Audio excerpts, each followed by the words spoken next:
All right, so we've seen two absolute cracker potato and cheese dishes.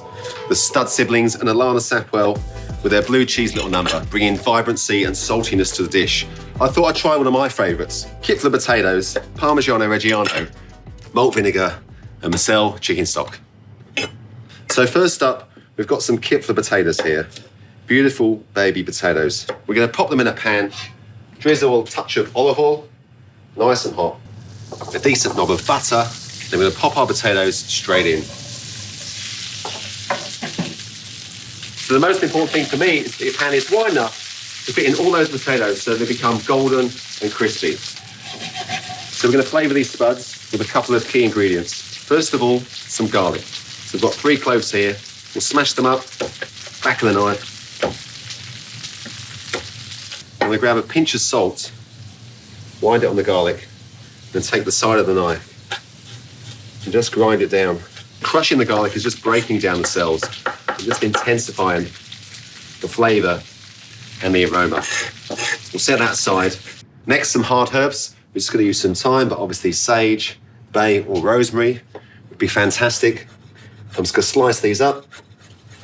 So about a tablespoon will suffice. Have a look at the spuds. All right, so I've got oil. That butter is just bubbling nicely around our potatoes. And we're going to give these sort of 6 to 8 minutes to colour up nicely before we add our herbs and garlic. And what I've done is I've turned them all over. So the cut side is facing down. As you can see, it's just colouring up. At this point now, we're going to pop in our garlic and thyme. Give it a shake. And now the all-important malt vinegar. So I pour this straight in.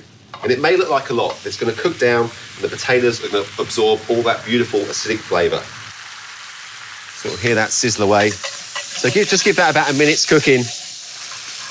Drop down the heat a touch. And then we're going to finish it with the Massel chicken stock. So stock just to cover the potatoes. And then finally, just a little pinch of salt flakes. Now we're going to cook this now for about 20 minutes. So it's going to reduce down. And the potatoes are going to absorb all the flavours from the stock, the garlic, the thyme, and that all-important malt vinegar. So they've had about 20 minutes now, and as you can see, the potatoes are cooked nicely. You can smell the concentration of flavours from that vinegar. And this really tastes about it's like salt and vinegar chips as a kid. It's something that's really achievable at home. No need for oven, no need for frying, just this is a legit one-pot wonder. So for me, this evokes sort of memories of being a kid stood outside a chip shop, eating soggy fish and chips with loads of salt and malt vinegar. So next we'll take our Parmesan. We're just going to sprinkle this all over our spuds. And what this will do is it will sort of melt over and season the potato itself. And as you can see, as it hits the pan, it's going to bubble away and it's going to crispen up. So now I'm just going to turn the heat off, set him aside and just let him cool down. That cheese is going to come together, firm up, it'll be nice and crispy around the edge. All right, grab yourself a big bowl. And for me, it's nice to have a little dip. So here I have a bit of mayonnaise, the old classic Kewpie mayonnaise on the side. Just the whole sort of chippies and mayo vibe. And that's an awesome sort of Sunday afternoon snack.